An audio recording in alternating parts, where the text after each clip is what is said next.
तकरीबन 12-13 महीनों से मैं जानता हूं।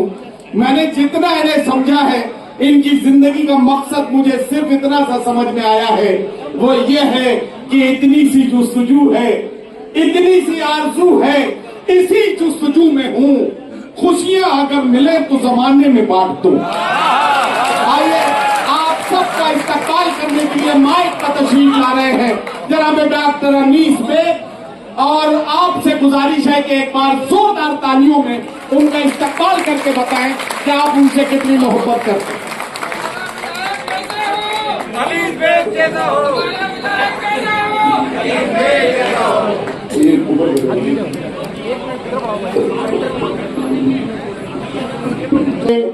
मेरी शान तिरंगा है, मेरी आन तिरंगा है। एक शाम देश के वीरों के नाम, जश्न आजादी, जो आजादी है वो हमें दी हमारे पूर्वजों ने। महात्मा गांधी ने, भगत सिंह ने, सुभाष चंद्र बोस ने और बाबा साहब अम्बेडकर ने, और उसको जिंदा अगर रखाया आजादी को, तो इन वीर जवानों ने रखाया। हम पूरी रात सोते हैं, आराम से काम करते हैं, और हमारे वीर जवान हमारे देश की सरहदों पे काम करते हैं। साथियों, आज मैं इस्तकबाल करता हूं इस खूबसूरत शाम में हमारे चीफ गेस्ट और बहुत दूर से चल के आ रहे हमारे कर्नल शरद सरन जी, हमारे दूसरे साथी बहुत दूर से आ रहे हैं, हमसे बहुत मोहब्बत करते हैं और कितना समर्थन करके आए हैं हमारे राष्ट्रीय सचिव कुलदीप सिंह गोलर जी, और हमारी बहुत ही एक्टिव, बहुत ही हमारी साथ देने वाली, हमेशा याद रखने वाली हमारी बहन, हमारी राष्ट्रीय प्रवक्ता सुमैया राणा जी, और हमारे हमेशा साथ देने वाले, साथ चलने वाले, इस बरेली के समाजवादियों को एक डोरी में पिराने वाले, एक बंधन में बांधने वाले, और जब से वो आए हैं तो समाजवादी और ऊर्जावान हो गई है।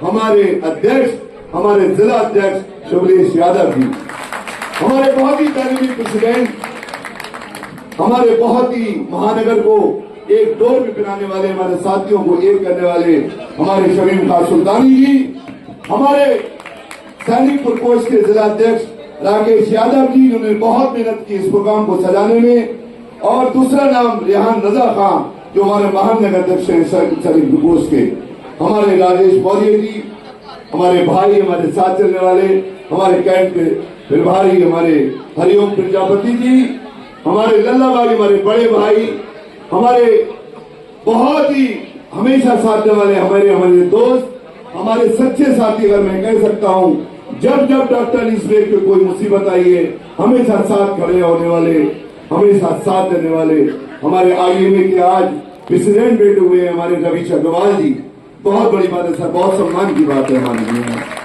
हमारी जिला अध्यक्ष महिला सभा की स्मिता यादव जी, महानगर की अध्यक्ष हमारी गजल अंसारी जी, हमारी सचिव जैनब फातिमा जी, और साथ में हमारी उपाध्यक्ष हुरिया रहमान जी, हमारी बहुत से साथी यहाँ बैठे हुए, हमारे जिला, और सबसे ज्यादा इस शाम को आपके लिए लेके आए हैं, जो शाम को इसको बनाया है, जो आपको शाम को आपको दी है, इस शाम को सजाया है, हमारे साथी जो हमारे मेरे रात के 11 बजे के बाद के साथी, हम लोग जो बैठते हैं साथ में, ये हम दिन भर काम करते हैं और थकान उतारने के लिए हमारे साथ में, हमारे साथ चलने वाले, और मैं चाहता हूं कि हमेशा साथ रहने वाले हमारे जिरगा कमेटी पूरी, हमारे दोस्त, सच्चे साथी, और हमारे राजेश मौर्य का नाम छूट गया क्या?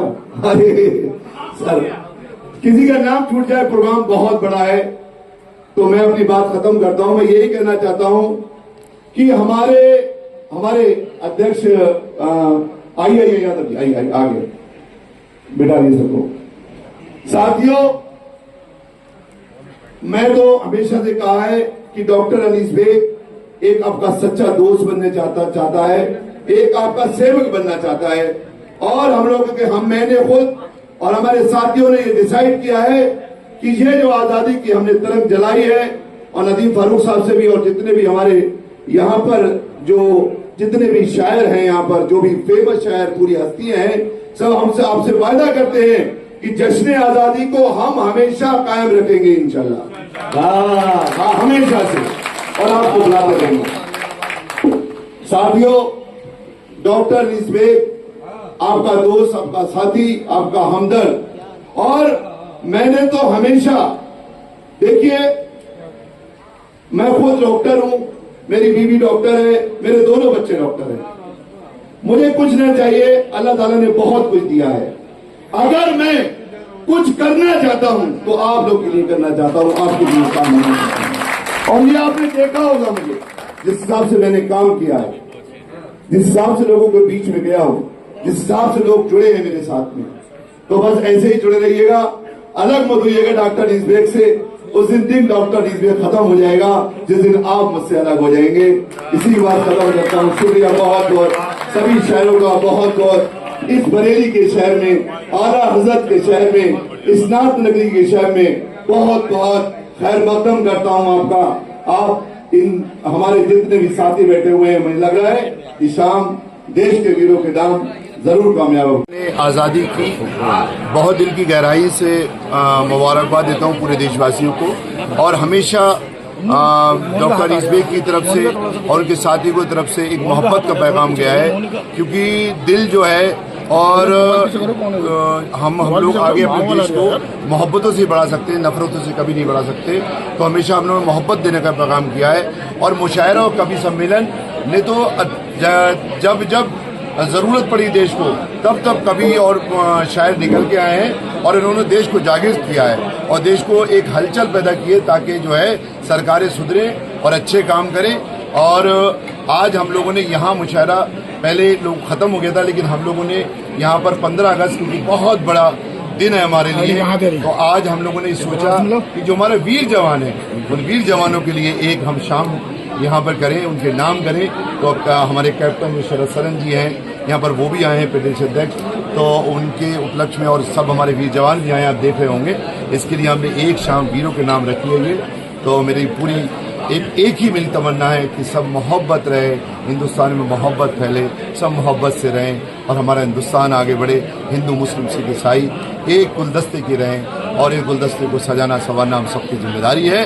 और आज वसीम साहब की थोड़ी तबीयत थोड़ी ख़राब है, इसलिए वो नहीं आ पाए, बॉम्बे में हैं, तो उनको भी बहुत हम याद करते हैं यहाँ पर, और साथ साथ हम जितने भी यहाँ पर शायर हैं उनका बहुत तहे दिल से शुक्रिया अदा करते हैं। आपने जवानों को सम्मानित किया है, उसका क्या मकसद? मकसद यही है कि जो जवान हमारे हैं वो हमेशा सरहदों पर लड़ते हैं, हम लोग चैन से सोते हैं, और वो रिटायर फौजी हैं, उन लोग को सम्मान इतना नहीं मिलता, इसलिए उनको सम्मान देने के लिए आखिरी है जी।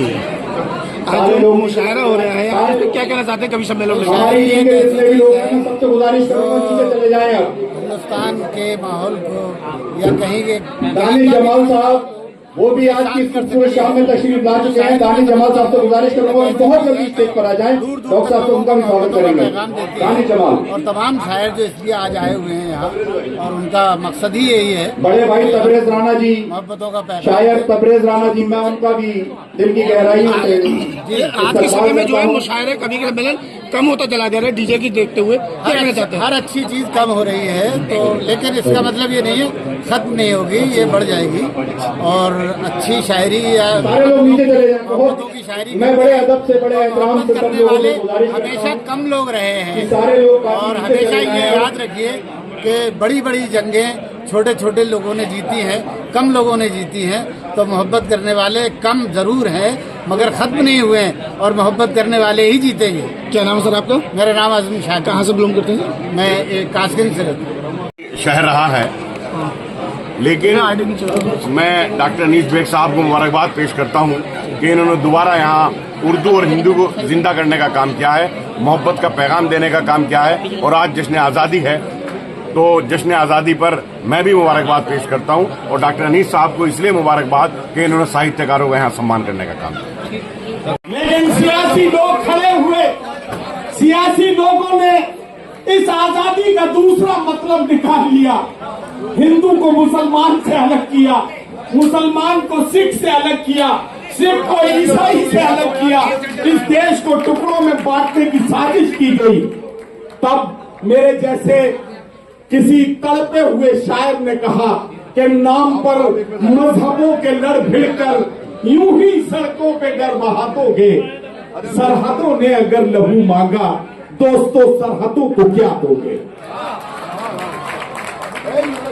लेकिन अल्लाह का शुक्र है, मैं बहुत ईमानदारी के साथ एक बात कहता हूं कि पिछले 10, 12, 15 साल में जो कुछ हमने अपनी आंखों से देखा है, आला हजरत का शहर है, अली और बली का शहर है, नात नगरी है। सावन के महीने में डॉक्टर अनीस बेग जो 5 वक्त के नमाजी हैं, वो बरेली शहर में वसीम साहब, किशन सरोज साहब, राधेश्याम रामायणी जी की अदब की पैरवी कर रहे हैं। और जैसे पिछले साल एक मुशायरा करवाया, कवि सम्मेलन करवाया आज़ादी के मौके पर, वैसे इस बरस भी उस परंपरा को कायम रख रहे हैं। मैं अनीस बेग साहब को बहुत मुबारकबाद दूंगा कि बरेली की अदब अदब और हवा ऐसी मोहब्बत की बनाए रखें।